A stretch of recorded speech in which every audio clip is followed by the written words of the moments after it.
Halo semua, perkenalkan nama saya Dela Ratulangi dengan NIM 20030508 Dan saya Muhammad Rizky Perdana dengan NIM 2003050209. kami dari grup 1 PAS 3 akan menjelaskan tentang tanaman hortikultura. Nah, sebenarnya apa sih yang dimaksud dengan tanaman hortikultura? Tanaman hortikultura sudah diperkenalkan pada tahun 1600. Nah, hortikultura merupakan bahasa Latin yang berasal dari dua kata, yaitu hortus dan juga cultural. Hortus memiliki arti garden atau tanam, dan kultura memiliki arti cultivation atau budidaya. Nah, jika diartikan, yaitu memiliki definisi sebagai tanaman budidaya atau budidaya tanaman berkarangan. Secara lebih rinci, hortikultura merupakan ilmu dan praktek intensif dalam seluruh prosesnya, mulai dari menanam, memproses, juga memperjualbelikan hasil budidaya, termasuk buah, sayuran, dan tanaman hias.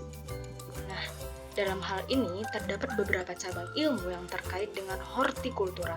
Di antaranya, yaitu ada pomologi atau ilmu yang mempelajari tentang kultivasi tanaman berbuah seperti apel, jeruk, dan juga mangga. Kemudian ada arborikultur yang juga mempelajari tentang kultivasi dan manajemen pohon serta tumbuhan semak. Selanjutnya itu ada juga mempelajari tentang florikultur atau ilmu yang mempelajari tentang tanaman berbunga. Selanjutnya ada olerikultur atau ilmu yang mempelajari tentang kultivasi sayur-sayuran, dan yang terakhir ada vitikultur atau ilmu yang khusus mempelajari tentang anggur. Nah, selanjutnya kita akan membahas mengenai apa-apa saja pengelompokan tanaman hortikultura.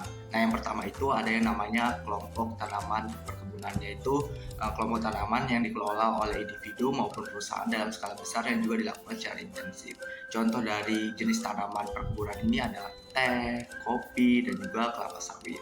Yang kedua itu ada yang namanya tanaman rempah, yaitu kelompok tanaman yang diproduksi untuk memberikan rasa terhadap suatu produk pangan. Contohnya itu ada bawang, cabai, dan lain sebagainya.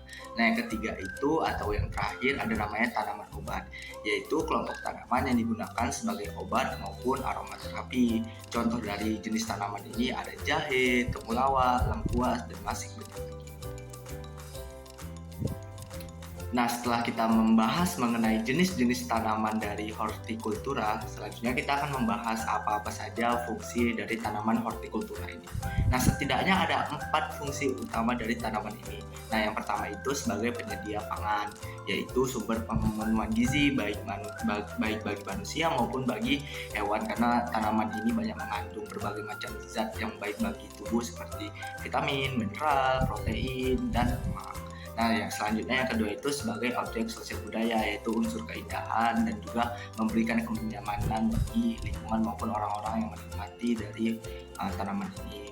Nah, yang ketiga itu sebagai penggerak ekonomi, yaitu meliputi sebagai sumber pendapatan bagi petani, pedagang maupun seluruh pihak industri yang menjual tanaman ini.